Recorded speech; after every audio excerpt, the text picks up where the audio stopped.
ওয়াত্তিন ওয়াজ্জাইতুন ওয়াতুরি সিনিন ওয়াহাদাল বালাদিল আমিন।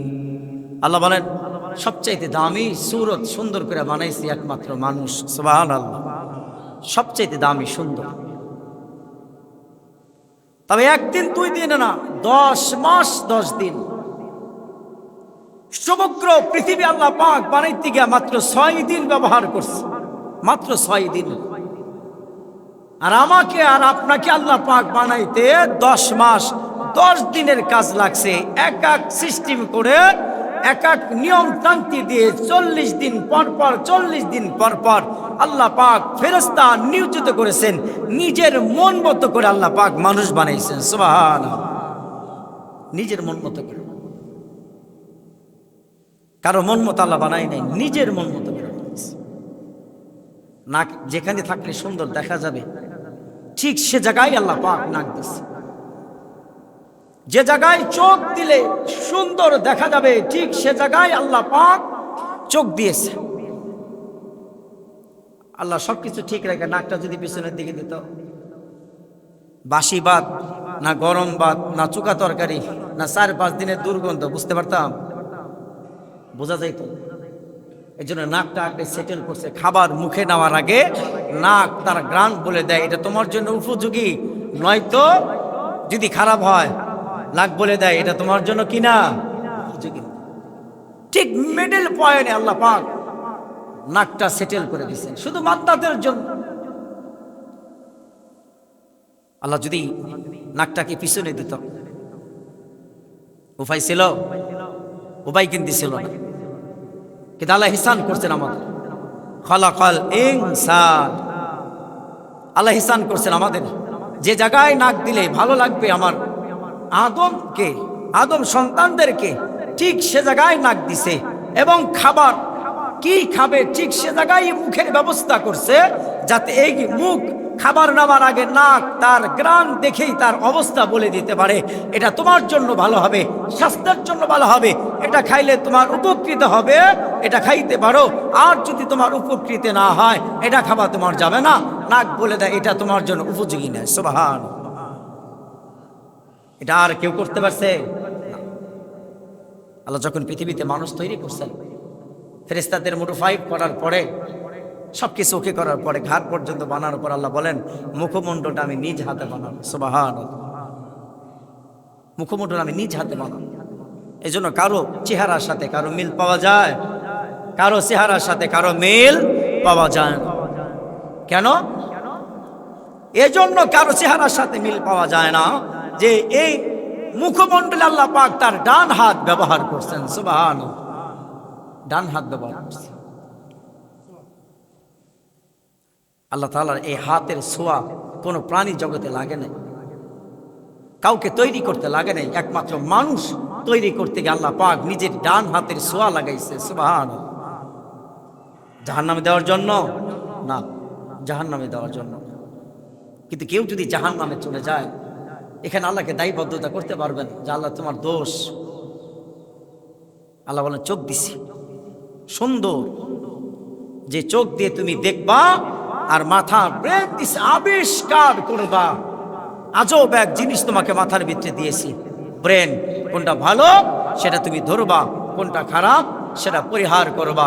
ভালো মন্দ যদি তুমি মেনটেন করে চলতে পারো, ভালোটা নিয়ে যদি চলতে পারো, আমি আল্লাহ তাআলা ওয়াদা দিলাম, অবশ্যই আমার ওয়াদা সত্য। আমি আল্লাহ তোমাকে ভালো কাজ করার কারণে আমি আল্লাহ পাক তোমাকে বিনা হিসাবে জান্নাত দান করে দেব। এজন্য আল্লাহ তাআলা কি করছেন? ব্রেন দিছেন, এমনি দেয়নি। চোখ দিছেন দেখার জন্য, কান দিছে শোনার জন্য, আর ব্রেন দিছেন বিবেচনা করার জন্য, পা দিছেন চলার জন্য। সিস্টেম বড় আজীব। একজনকে যদি বলা হয় মূর্তি বানাইতে পারবে কিন্তু রূহ দিতে পারবে না। মূর্তি বানাইতে পারে হিন্দুরা কিন্তু কি দিতে পারে না? রূহ দিতে পারে। এক একজনের ধারণা এক এক রকম। কিন্তু আল্লাহ পাক বলেছেন আমি যেহেতু মুখমণ্ডলটা তোমাকে তৈরি করেছি আমার হাত দিয়ে, এই কপাল দিয়ে আমাকেই ডাকতে হবে, সেজদা আমার জন্যই দিতে হবে। যদি তুমি তোমার এই কপাল আমার কুদরতি পায়ে ঠেকিয়ে দাও, আমি আল্লাহ তোমাকে দায়িত্ব নিয়ে নিজ হাতে তোমাকে জান্নাতুল ফেরদাউসের মেহমান আমি আল্লাহ বানাই। যদি তুমি তোমার কপালটা আমার কাছে কি করতে পারো, ঠেকাইতে পারো। মানুষকে অনেক মূর্তিকে মানুষ সেজদা করে, প্রণাম করে, কিন্তু কপালটা একজনের জন্য, তিনি মহান মনিব আল্লাহ সুবহানাহু ওয়া তাআলা। এটা কারোর জন্য না। জিহ্বা যেমন আমার জন্য আর কারোর জন্য না। জিহ্বা মানুষ কেটে ফেললে প্যামা হয়ে যায়, কথা বলার বাকশক্তি থাকে না। কিন্তু এই জিহ্বাটাও নড়াইতেছেন একজন, তিনি কে? আল্লাহ। আর একবার কথা বলতে গিয়ে আল্লাহ যে জিহ্বাটা আছে, ছোট্ট একটা গোস্তের টুকরা আছে, এটা একবার কথা বলতে গিয়া কমপক্ষে 30 বার বাড়ি দিতে হয়। 30 বার বাড়ি দেওয়ার পরে একটা কথার আওয়াজ আসে, 30টা বার বাড়ি দিতে হয় এই আল্লাহ জিহ্বার কাছে। এই 30 বার জিহ্বাটাকে, এই আল্লাহ জিহ্বার কাছে যে ছোট্ট গোস্তের টুকরা আছে, এটা 30 বার বাড়ি দেওয়ার পরে মানুষ একটা কথা বলতে পারে। অনর্গল মানুষ কথা বলতেছে, আটকে যায়।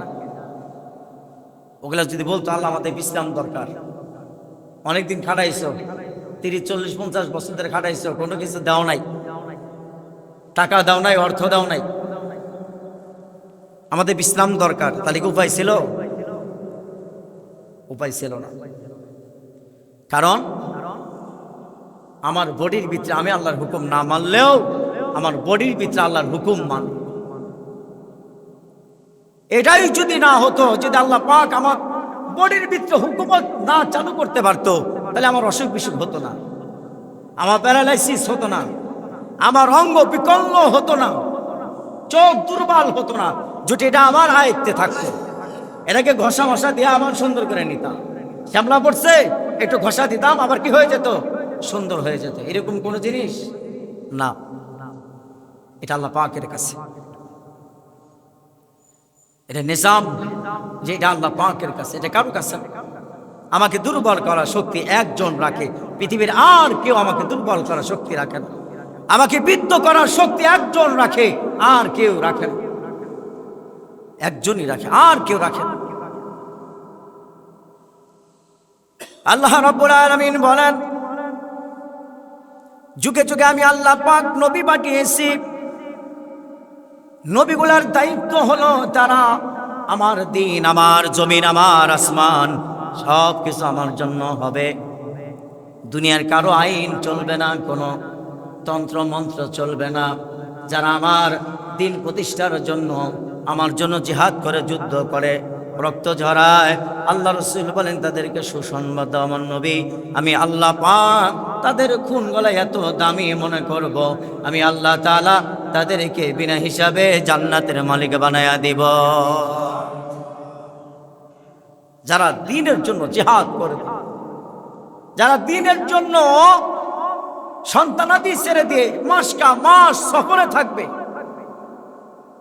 তাদের জন্য আল্লাহই যথেষ্ট। আল্লাহ পাকই যথেষ্ট তাদের জন্য। কারণ আল্লাহ তাদেরকে বেশি ভালোবাসেন। আল্লাহ বলছে মুমিনদের বন্ধু হও, মুমিনদের বন্ধু হও। যদি এটাও না হয় তাহলে ভালো মানুষের সঙ্গ দাও, কিন্তু খারাপ মানুষের সাথে চলতে পারবা না। এটা আল্লাহ পাকের কথা, যে তুমি যদি মুমিন না হতে পারো তাহলে মুমিনদের সঙ্গ দাও, মুমিনদের বন্ধু হও। সেটাও যদি না পারো, ভালো মানুষের সাথে সঙ্গ দাও, চরিত্রবান মানুষের সাথে কথা বলো, চরিত্রবান মানুষের সাথে উঠা বসা করো। যখন তুমি ভালো মানুষের সাথে সঙ্গ দিবা, তখন তুমি ভালোর দিকেই যাইবা, আর যখন তুমি খারাপ মানুষের সাথে সঙ্গ দিবা, তখন তুমি খারাপের দিকেই যাইবা। যে সমস্ত মানুষগুলা নামাজ পড়ে না, ওই সমস্ত মানুষগুলার সাথে যদি আপনি আমি চলি, তাহলে হয়তো আমার কলব মরে যাবে, নয় নষ্ট হয়ে যাবে।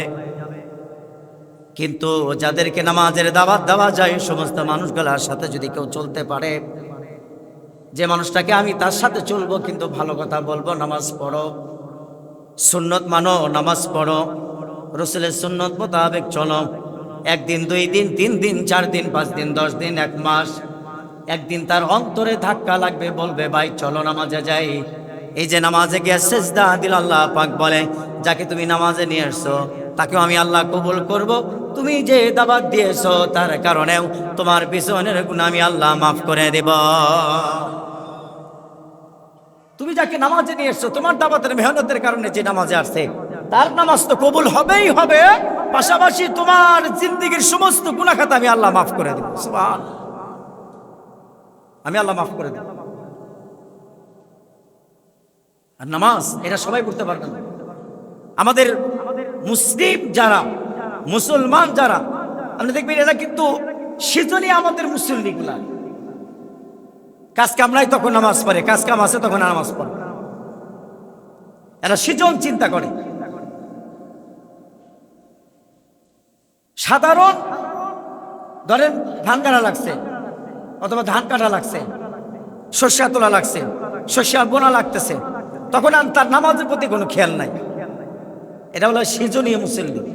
সেজন আইসে নামাজ পড়ে, সেজন গেছে গা নামাজ গেছে গা। বুজুর্গের মতো 6 মাস ওয়াজ করে আর 6 মাস কিছু কিছু হুজুররা বসে বসে খায়। মসজিদ নাই, মাদ্রাসা নাই, ধরে এক ধরনের এটা ব্যবসা।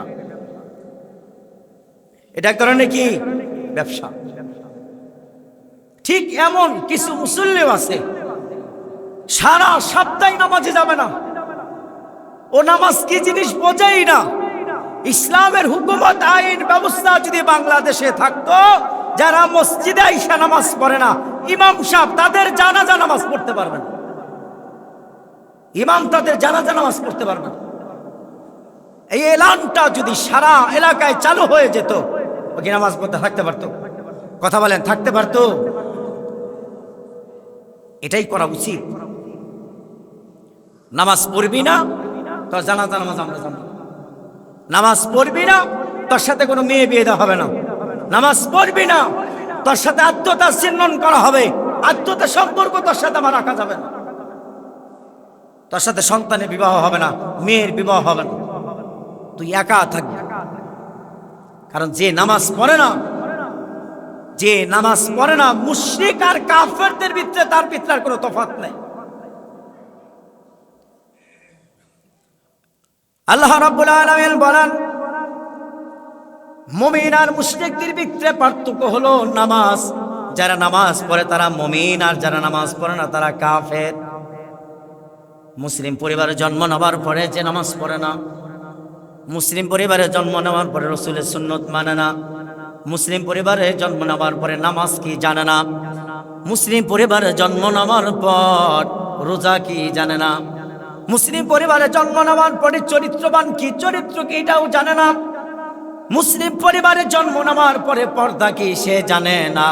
আল্লাহ পাক বলেন সে মুসলমান না। সে দাবি করতে পারে মুসলমান, আসলে সে মুসলমান না, তার জিন্দেগি মন গড়া চলে। এজন্য আল্লাহ রাসূল বলছেন ইসলামী রাষ্ট্র কায়েম করা জরুরি, ইসলামটাকে দ্বীনি প্রতিষ্ঠা করা জরুরি। কারণ দিন যদি বাংলাদেশে প্রতিষ্ঠা হয়ে যায়, কোরআন আইন যদি সংসদে চলে যায়, আতর বাড়ি একটা পুরুষ নামাজ ব্যতীত আর থাকতে পারবে না, একটাও থাকতে পারবে না। আজ দিন প্রতিষ্ঠা নাই, আর দিন প্রতিষ্ঠা হবে কেমনে, দিন কি জিনিস সেটাই তো আমরা বুঝি না। নামাজ বোঝার আগে দিন বোঝা জরুরি, কোরআন বোঝা জরুরি। এটা আমার মনে চায়, বেলডোগা যতদিন ছিলাম আমি বলে আসছি যে আমার মনে চায় যে যে নামাজ পড়ে না তার জানাজা নামাজ আমি যাব না, তার মেয়ের বিবাহ পড়ানোর জন্য আমি যাব না, তার বাড়িতে কোনো দাওয়াত মেহমানদারি হবে না। কারণ মুশরিকের ভিতরে আর তার ভিতরে কোনো পার্থক্য নেই। যে নামাজ পড়ে না, কাফের আর মুসলমানদের ভিতরে পার্থক্য হলো নামাজ। যারা নামাজ পড়ে তারা মুসলিম, তারা মুমিন, আর যারা নামাজ পড়ে না তারা মুশরিক। মান তারাকা মুতাআম্মিদান ফাকাদ কাফারা, ইচ্ছা করে এক ওয়াক্ত নামাজ যদি কেউ ছেড়ে দেয় সে কাফের হয়ে যায়। রাসূলের হাদিস। এটা রাসূলের হাদিস। এখন এই আইনটা যদি সংসদে পাশ হতো, চোর বদমাইশ এগুলা দেশ থেকে কত তাড়াতাড়ি আগে চলে যেত। এই আইনগুলো আমাদের নাই, অথচ ৯৬% মুসলমান বাংলাদেশ, ৯৬% মুসলমান, অথবা ৯২% মুসলমানের দেশে ইসলামিক আইন হুকুমত প্রতিষ্ঠিত হয় না। এই জবাবই তো দিয়ে আমরা দিয়া শেষ করতে পারবো না হাসরের দিন। আল্লাহ পাক যদি আমাদের কাছে হিসাব চায়, ৯২% মুসলমান রাষ্ট্রেতে কোরআনের কেন আইন ছিল না, আজকে জবাব দিয়ে যা বেটা। কি জবাব আছে? কে জবাব দিতে পারবে? ইমাম দিতে পারবে নাকি? উপজেলা ভিত্তিক যে সমস্ত হুজুররা আছে, লাফালাফি যারা বেশি বেশি পারে, হেরানা দিতে পারবে নাকি? আমরা তো হুজুররা, অধিকাংশ হুজুররা সুবিধাবাদ জিন্দাবাদ, সুবিধাবাদ জিন্দাবাদ। নয় এক একজনে দেখবেন, এক এক হুজুর ১৯ বছর, ২০ বছর, ৩০ বছর, ৭ বছর, ৮ বছর এক এক মসজিদে চাকরি করে যায়। হক কথা বলে এতদিন চাকরি থাকে না। আমরা লিখে নেন, ইসলামের সঠিক জ্ঞানের কথাগুলো আপনি যদি বলেন, সঠিক ইসলাম প্রচার যখন আপনি বলেন করবেন, আপনি দেখবেন ওই জায়গা থেকে খুব দ্রুত আপনাকে চলে যেতে হবে। আপনি চাপাবাজি করেন মসজিদে, আবার কমিটির সাথে গিয়ে ঠিকই আদাত করেন, যা বলেন এটা তো আমার দায়িত্ব, আমাকে বলতে হবে, আমরা যা ইচ্ছা তা করতে থাকেন।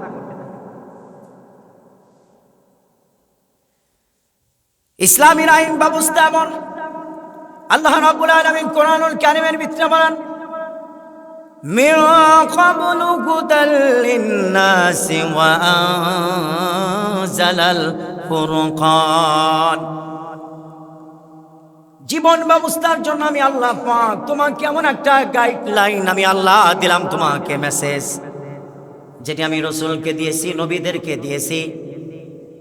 আদম আলাইহিস সালামের কাছে জিবরাইল আলাইহিস সালাম এসে বলেন, আদম সফিউল্লাহ, এই যে আপনার কিতাব লেখা দেওয়া হয়েছে আপনাকে, আপনি দেখা আপনার জাতিকে দিক নির্দেশনা দিবেন, দাওয়াতের মেহনত করবেন, তাবলীগি কাজ করবেন, ইসলাম প্রচার করবেন।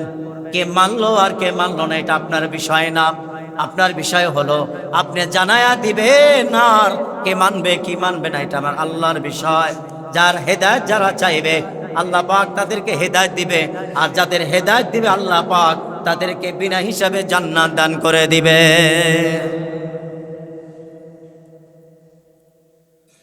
আদম আলাইহিস সালাম থেকে ঈসা আলাইহিস সালাম পর্যন্ত যতগুলা নবী আল্লাহ পাক পৃথিবীতে প্রেরণ করেছেন, সমস্ত নবীদেরকে আমার আল্লাহ কিতাব দিয়েছেন। কাউকে লেখা দিয়েছেন, কেউ ভান্ডেল করে দেওয়া হয়েছে, কিন্তু আমার আপনার নবীকে আল্লাহ পাক লেখা দেয় নাই, সিনার ভিতরে আল্লাহ ডাইরেক্ট দিয়েছেন। কোরআন এমন একটা দামি জিনিস, এমন একটা বস্তু, যার একটা আয়াতের উপর যদি কেউ আমল করে, আল্লাহ পাক একটা আমলকে জরিয়া বানাইয়া বান্দার জিন্দেগির সব গুনাহ সঙ্গে সঙ্গে আল্লাহ পাক মাফ করে দিবে। কেউ কি করে? আমল করে। কোরআনের সমস্ত আয়াতের উপর হয়তো আমরা আমল করতে পারবো না, কিন্তু কিছু আমল আছে যেটা আমাদের জন্য আবশ্যক, অবশ্যই করতে হবে, অবশ্যই করতে হবে আমাদের জন্য। ঈসা আলাইহিস সালামের পরে ৬০০ বছর পরে আল্লাহ পাক আল্লাহ তাআলা রাসূলকে প্রেরণ করলেন। প্রেরণ করার পরে এত নির্যাতন, এত কষ্ট মুজাহাদ আল্লাহ পাক রাসূল করেছেন, বিশ্ব নবীজি করেছেন আমার আপনার জন্য। শুধু আল্লাহ রাসূল এমন একটি মানুষ ছিলেন, একজন যদি তাকে মারতেন তিনি বলতেন ভাই ব্যথা পাইছে। সেই রাসূল বলেন, শোনো, আমি আল্লাহ পাকের রাসূল দুইজনের জন্য বেশি বেশি দোয়া করেছি। এক হলো হিসাব ইবনে ওমর, আরেকজন খাত্তাবের পোলা ওমর। দুই ওমরের জন্য আমি রাসূল দোয়া করেছি, কিন্তু আল্লাহ পাক খাত্তাবের পোলা ওমরের জন্য আমার দোয়া কবুল করেছে। হিসাব ইবনে ওমর, যার নাম আবু জাহাল, তার জন্য আমার দোয়া কবুল হয় নাই। আল্লাহ পাক হেদায়েত তিনি চেয়েছেন, নিজের মনে মনে হেদায়েত চেয়েছেন। এই জন্য আল্লাহ পাক হযরত ওমর খাত্তাবের পোলা ওমরকে আমার আল্লাহ পাক তাকে হেদায়েত দান করে দিয়েছে, তাকে হেদায়েত দিয়েছেন আল্লাহ। প্রত্যেকটা মানুষকে হেদায়েত চাইতে হবে, আবু বকর আর ওমর আমলের প্রতিযোগিতা মানুষ ছিল দিন প্রচার করার জন্য, দিন প্রতিষ্ঠার জন্য তাদের যে ভূমিকা। যখন হযরত ওমর ফারুক রাদিয়াল্লাহু তাআলা আনহু তিনি কালেমা পড়েন, আল্লাহ রাসূলকে বলেন, যখন বিলাল আযান দিচ্ছেন আল্লাহ রাসূল নামাজ পড়বেন ঘরে চুপি সারে, দরজার বাহিরে মানুষ দাঁড় করে রাখলেন, তোমরা পাহারা দিবে, আমরা নামাজ পড়ব। খাত্তাবের বলা ওমর এসে বলতেছে, ইয়া রাসূলুল্লাহ এখানে কি হবে? বলছে নামাজ হবে। বলছে আমি খাত্তাবের বলা ওমর কালেমা পড়েছি আর আপনি ঘরের ভিতরে নামাজ পড়বেন? এটা হতেই পারে না। কাবা শরীফের হাতিমে নামাজ হবে, আপনারা পিছনে থাকবেন, আর আমি খাত্তাবের বলা ওমর আগে আগে থাকবো। আমি দেখতে চাই মক্কা নগরে কে আছে আমার সামনে এসে তার কল্লাটা জীবিত অবস্থায় ফিরে যেতে পারে, আমি দেখতে চাই। হযরত ওমর প্রটোকল দিয়ে তাকে কি করেছেন, আল্লাহ রাসূলকে দিয়ে নামাজ পড়াইছেন, নামাজ পড়েছেন। দিন কায়েমের জন্য বেশি মানুষ লাগে না, দিন প্রতিষ্ঠার জন্য বেশি মানুষ লাগে না। বদরে ৩১৩ জন যদি হয়ে যায়, এই বাংলাদেশ ইসলাম কায়েম করতে, কায়েম হইতে বেশি সময় লাগবে। বদরে ৩১৩ জন সাহাবীদের মতো যদি হয়ে যায়, হাজার হাজার হাজার মানুষের কাছ থেকে বিজয় দিয়েছেন তিনি কে? আল্লাহ পাক। যে কথা বলতেছিলাম সমাজ ব্যবস্থা, যদি সমাজ ব্যবস্থার ভিতরে এটা থাকতো, নামাজ পড়বে না তার জানাজা নামাজ আমরা যাব না, নামাজ পড়ে না তার বাড়ি আমরা দাওয়াত খাবো না, নামাজ পড়বে না মুমিন কোনো ব্যক্তি তার গোসল দিতে পারবে না, নামাজ পড়বি না কবরস্থানে মুমিন কোনো বান্দা কবর করতে পারবে না, নামাজ পড়বি না তোর সাথে কোনো বিবাহ বন্ধ ব্যবস্থা আমরা রাখবো না, নামাজ পড়বি না তোর সাথে কোনো আত্মীয়তা থাকবে না, নামাজ পড়বি না এলাকার সমস্ত কাজকর্ম থেকে তোকে মাহরুম করা হবে, নামাজ পড়বি না তোকে সালাম দেওয়া হবে না, নামাজ পড়বি না তোর কোনো দান মসজিদে নেওয়া হবে না। এরকম আইন যদি চালু হয়ে যেত, সোনার সমাজ হয়ে যেত, নামাজ না পড়ে কেউ ঘরে বসে আর থাকতে পারতো না। বেহায়া নির্লজ্জা মুসলমান নামাজ কি জিনিস সেটাই বোঝে না। পৃথিবীর শ্রেষ্ঠতম ইবাদতের ভিতরে ইবাদত নামাজ। যারা নামাজের হেফাজত করবেন আল্লাহ পাক তাদের জন্য নিজে দায়িত্ব নিয়ে হেফাজত করবে। যারা নামাজের হেফাজত করবে আল্লাহ পাক তাদেরকে হেফাজত করবে। সুবহানাল্লাহ বলেন। আল্লাহ পাক কোরআনুল কারীমটা পৃথিবীতে দিয়েছেন, হাদিস পৃথিবীতে দিয়েছেন। আল্লাহ পাক নামাজ একমাত্র ইবাদত যেটাকে আল্লাহ পাক আরশে আজিমে নিয়ে দিয়েছেন, এটা সাধারণ কোনো জিনিস না। এই জন্য বলা হয় নাই হাসরের ময়দানে সর্বপ্রথম নামাজের হিসাব নাও। হাসরের ময়দানে সর্বপ্রথম নামাজের হিসাব। আল্লাহ বলবে না তুমি বড় লোক, না তুমি এমপি, না মন্ত্রী, না হুজুর, না মুফতি মুহাদ্দিস, না বড় তাবলীগের এই সেই তুমি হয়ে গেছো, কোনো কিছু আমার আল্লাহ দেখবে না। আগে আল্লাহ দেখবে নামাজ যদি সঠিক হয়ে যায়, সমস্ত আমল সঠিক বলে গণ্য হয়ে যাবে। সুবহানাল্লাহ। নামাজই সঠিক দিছিলেন কয়েকটা জানেন কি? 50 কয়েকটা দিছিলেন। কথা বলেন, কয়েকটা দিছিলেন? 50 নামাজ। 50 নামাজ যদি বলবদ্ধ রাখতেন, যদি এটা জাস্টিফাই করে যদি রাখতেনই, চাপায়া যদি দিতেন, চাপায়া যদি দিতেন, উপায় ছিল? এই দুনিয়ার কর্মব্যস্ততা এটা থাকতো, মসজিদ থেকে বাহির হবার সুযোগ ছিল। আপনি মসজিদ থেকে বাহির হইতে পারবেন না। 50 নামাজ 12 ঘন্টাই হইতো না, 24 ঘন্টা পড়া লাগতো। ঘন্টাও যদি আপনি পড়তেন 24 ঘন্টা 24 হতো, কিন্তু এটাও তো হতো, সম্ভব হতো। আল্লাহ পাকের রাসূল মেরাজ থেকে ফিরে আসতেছিলেন। মেরাজ থেকে ফিরে আসার পরে আল্লাহ পাকের রাসূলের কাছে মুসা আলাইহিস সালামের সাথে সাক্ষাৎ হয়ে গেল। মুসা আলাইহিস সালাম বলেন, নবী আপনাকে আল্লাহ তাআলা কি দান করেছেন? আমার আল্লাহ তাআলা খুশি হয়ে বলেন, আমার আল্লাহ পাক আমাকে 50 নামাজ দিয়েছেন। মুসা আলাইহিস সালাম বলেন, নবীজি আমার উম্মতের জন্য 2 ওয়াক্ত নামাজ ফরজ ছিল, কিন্তু তারা 2 ওয়াক্ত নামাজ পড়তে পড়ে নাই। যান আমার আল্লাহ তাআলার কাছে ক্ষমা নিয়ে আসেন। আল্লাহ রাসূল তখন ভাবলেন, আসলে তো সত্য কথা, 50 ওয়াক্ত নামাজ কোনো সঠিক, 50 ওয়াক্ত নামাজ কোনো কম, কোনো কথা নাই এমন বেশি। আল্লাহ পাকের রাসূল গেলেন, আল্লাহ পাক 5 ওয়াক্ত নামাজ কমিয়ে দিলেন, আবার গেলেন 5 ওয়াক্ত কমিয়ে দিলেন, আবার গেলেন 5 ওয়াক্ত কমিয়ে দিলেন। এভাবে যাইতে যাইতে আল্লাহ পাকের কাছ থেকে সর্বশেষ 45 ওয়াক্ত নামাজ আল্লাহ পাকের রাসূলের কম নিয়ে আসলেন। মুসা আলাইহিস সালামের সাথে আবার সাক্ষাৎ। মুসা আলাইহিস সালাম বলেন, নবীজি আল্লাহ পাক আপনাকে কি দিয়েছেন? আমার নবী বিশ্ব নবীজি বলেন, আগে মুসা নবী, আমার আল্লাহ পাক আমাকে 5 ওয়াক্ত নামাজ দিয়েছেন। মুসা আলাইহিস সালাম বলেন, আপনি যান আপনি, আল্লাহ পাক আরো কমায় দিবে। আমার আল্লাহ রাসূল বলেন, আমার এখন ভয় নাই, আমার এখন শরম লাগে, কেমনে করে বারবার আমি আল্লাহ তাআলার কাছে যাই, আমার শরম লাগে, আমি যাইতে পারবো না। আল্লাহ পাক নবীজির মনোবল দেখে জিবরাইল আলাইহিস সালামকে নিয়ে আবার ডাকাইলেন, ডাকায় বললেন, নবীজি শুনুন ভালো করে, আপনি যদি 5 ওয়াক্ত নামাজ পড়েন, আমি আল্লাহ পাক আপনাকে খুশি হইয়া 50 ওয়াক্ত নামাজের সব আপনার আমলনামায় জমা করে দিব।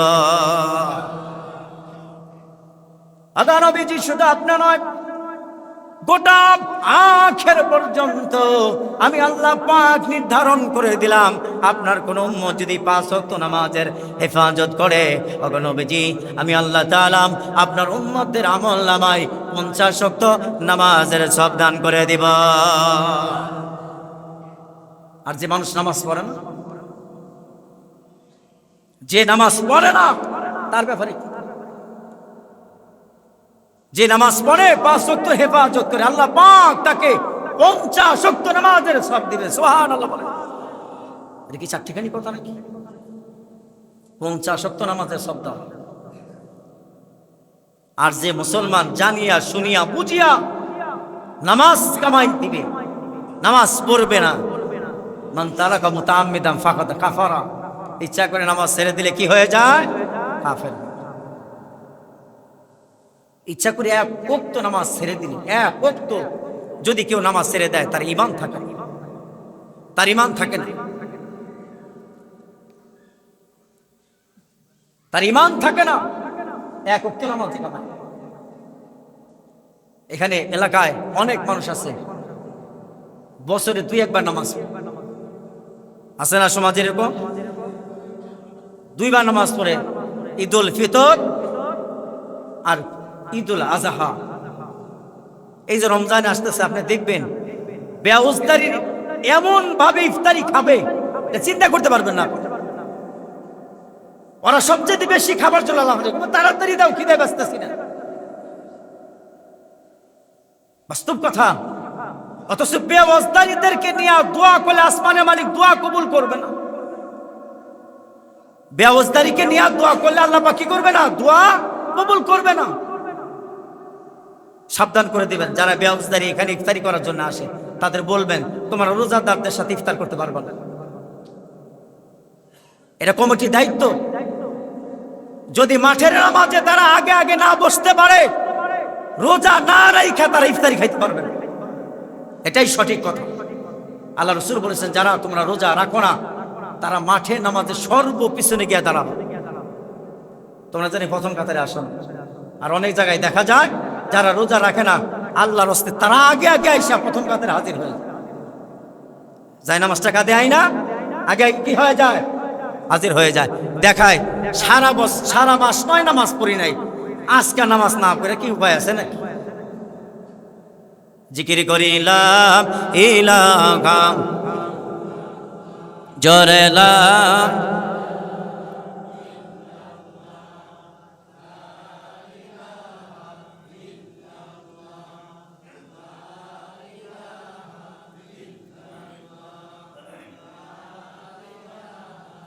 ইল্লাল্লাহ লা ইলাহা লা ইলাহা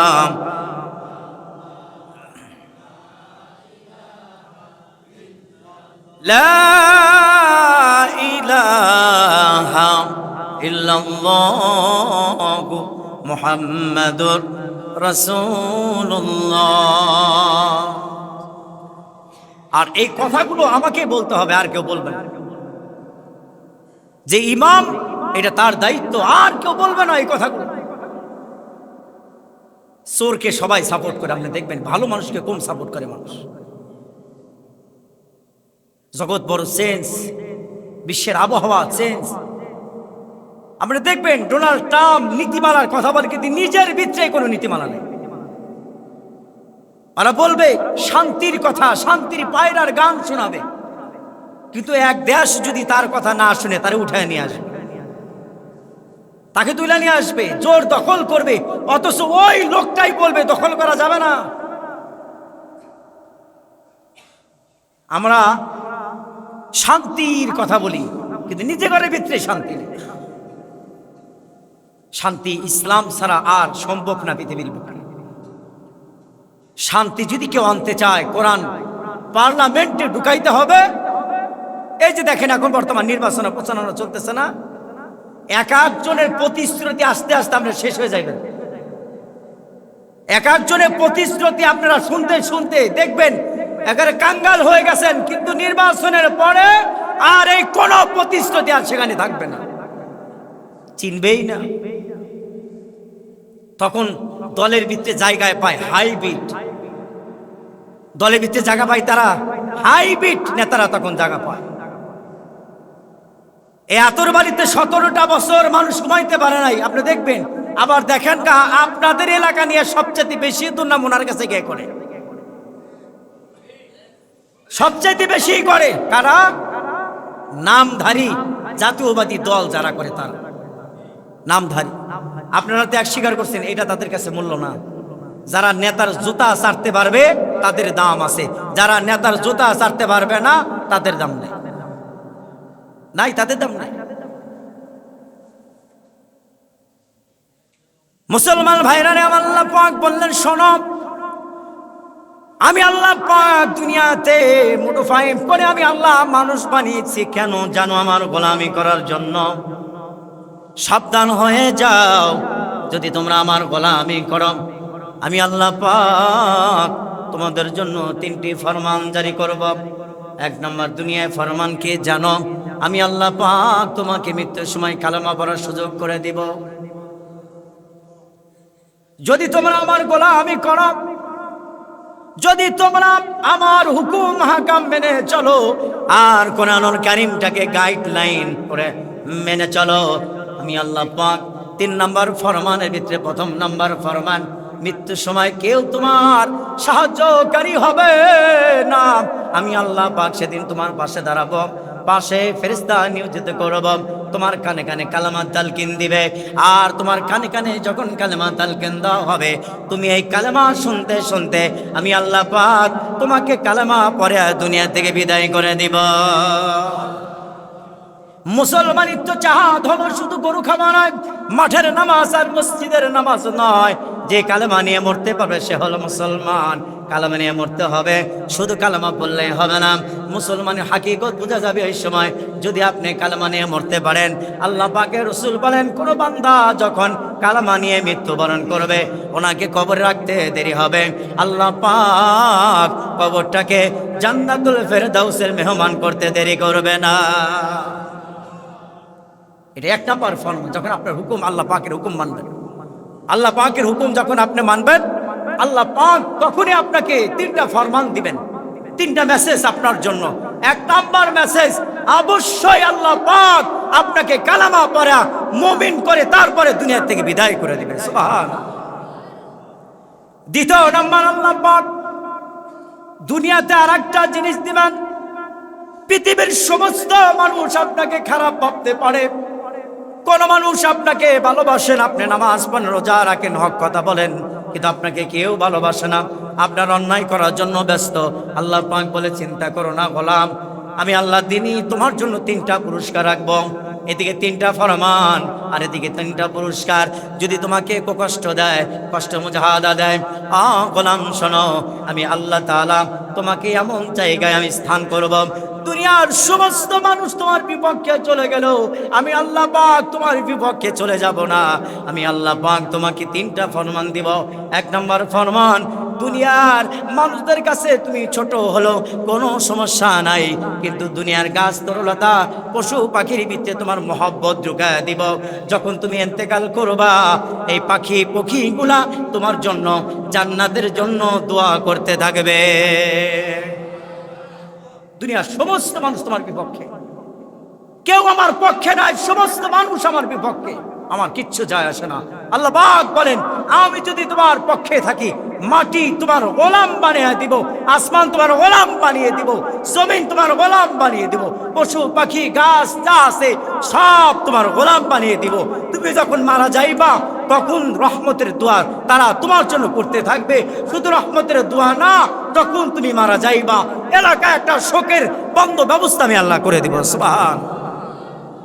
কিছু মানুষ জীবিত থাকলে মানুষে না, কিন্তু মরে যাবার পরে মানুষে। তার জ্বলন্ত উদাহরণ এই যে হাতি, কিছুদিন আগে মারা গেছে। যখন তিনি যাইতেন মানুষ তেমন বেশি ছিল না, কিন্তু বাংলার মানুষ তারা জানাজা নামাজে গিয়া বুঝাই দিছে, মৃত হাতির চাইতে জীবিত হাতির চাইতে মৃত হাতির দামটা বেশি ছিল, এটা বুঝাই দিছে। কেন? যখন কেউ ইনসাফ পয়দা সৃষ্টি করতে চায়, ইনসাফ তৈরি করতে চায় সমাজে, রাষ্ট্রে, ইউনিয়নে, থানাতে, আল্লাহ পাক তখন তার মহব্বতটা সারা বাংলা না সারা পৃথিবীর মানুষের অন্তরের ভিতরে দিয়া দেয়। তখন এই মানুষগুলা উল্টা আবার তার জন্যই রহমতের দোয়া করতে থাকে। সুবহান, দোয়া করতে থাকে। তার 2 নম্বর ফরমান কি? আল্লাহ তাআলা এই জীব জন্তুর ভিতরে, গাছ তরলতার ভিতরে, আসমান জমিনের ভিতরে কার মহব্বত দিবে? আমার আপনার মহব্বত ঢুকায় দিবে যখন আপনি গোলামি করবেন আল্লাহ পাক। আল্লাহ পাক বলেন 3 নম্বর ফরমান কি জানো? জানাজা নামাজ আমি অসংখ্য মানুষের ব্যবস্থা করব। কোথা থেকে মানুষ আসবে কেউ বলতে পারবে না। সরকারের দো আলম আব্দুল্লাহ আব্বাস রাদিয়াল্লাহু তাআলা আনহু মৃত্যুবরণ হয়ে গেলেন। জানাজা নামাজে যাবেন, জানাজা নামাজে তিনি যাচ্ছেন, কিন্তু পা গুলো একটু আস্তে আস্তে ফেলতেছেন। সাহাবীরা জিজ্ঞাসা করতেছেন, নবীজি, হযরত আব্বাসের জানাজা নামাজে আপনি আসতেছেন, কিন্তু পা কেন আস্তে আস্তে ফেলতেছেন? সরকারের দো আলম বলেন, ফেরেশতারা সাহাবীরা শোনো, হযরত আব্বাসের জানাজায় এত ফেরেশতা এসেছে জানাজা নামাজের পড়ানোর জন্য, আমি যে পাও ফেলবো, পাও ফেলানোর জায়গা জমিনে নাই। আল্লাহ পাক হাজার হাজার ফেরেশতা পাঠিয়েছেন হযরত আব্বাসের জন্য। আমার আল্লাহ পাক আমাকে জানিয়েছেন, আব্বাসকে কবর দিতে দেরি হবে, আল্লাহ পাক তাকে জান্নাত দিতে দেরি করবে না। এই জন্য কেউ যদি আল্লাহর হয়ে যায় তো আল্লাহ তার হয়ে যায়। কোন মানুষ যদি আল্লাহর হয়ে যায়, আল্লাহ তার হয়ে যায়। পৃথিবীর কে কার হলো এটা তার বিষয় না। আমাদের মূল ঘাঁটি আল্লাহ পাককে রাজি করতে হবে, আমার মহান মনিবকে রাজি করতে হবে, রসুলকে রাজি করতে হবে। আল্লাহ এবং আল্লাহ রসুলকে যদি কেউ রাজি করে, তার কোনো ভয় নাই, চিন্তা নাই।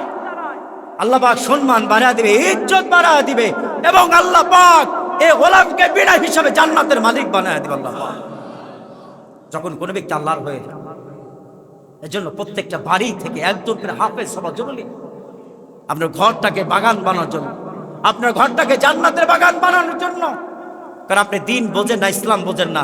আপনার সন্তানটাকে মাদ্রাসায় দেন, আপনার সন্তানটাকে পড়াশোনা করান, দ্বীনি শিক্ষা দেন। এই সন্তান আপনাকে পাশে বসা বলবে, বাবা নামাজ পড়ো।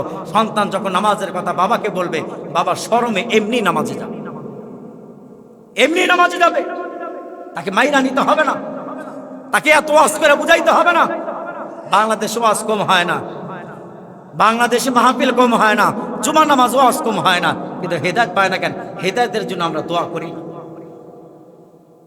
যার যে নামাজ পড়ে না, সে যদি হেদায়েতের জন্য, নিজেকে ভালো হওয়ার জন্য দোয়া না করে, পশ্চিমকালেও মসজিদের ইমাম সাবরে 20 প্রকার আর 100 প্রকার খাবার খাওয়ায়া তার জন্য দোয়া করলে আসমানের মালিক দোয়া কবুল করবে না। আগে তার মন মাইন থাকতে হবে যে সে হেদায়েত চায়।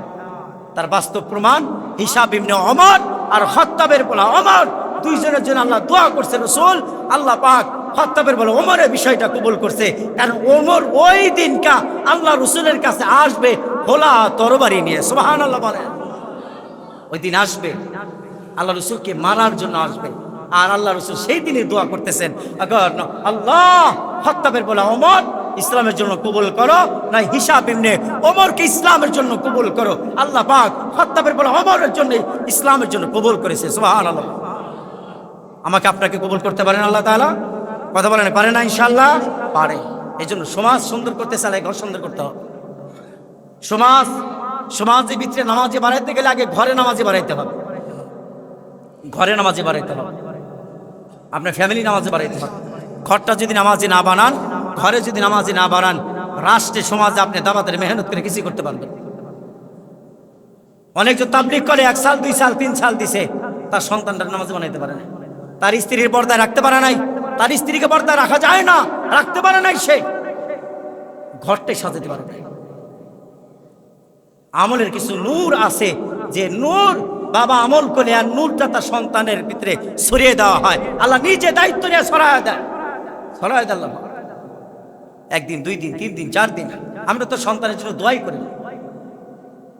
আমরা তো সন্তানের জন্য দোয়াই করি না যে সন্তানটাকে মানুষ বানাও, নামাজি বানাও। আমরা সন্তানের জন্য দোয়া করি আমার সন্তান টাকাওয়ালা হোক, এগুলো দোয়া করে অনেক বাপ মা। কিন্তু সন্তান মানুষের মতো মানুষ হবে, এই দোয়া অনেক কম করে মানুষ। নামাজি হোক, এই দোয়া কম করে মানুষ। অথচ টাকা ধন সম্পদের চাইতে আগে নামাজি হওয়া জরুরি দরকার ছিল। তা আল্লাহ পাক আমাদেরকে, আমাদের সন্তানরা যারা নামাজ পড়ে না, আল্লাহ পাক তাদেরকে নামাজে বানায় দেখানো বলে আমিন।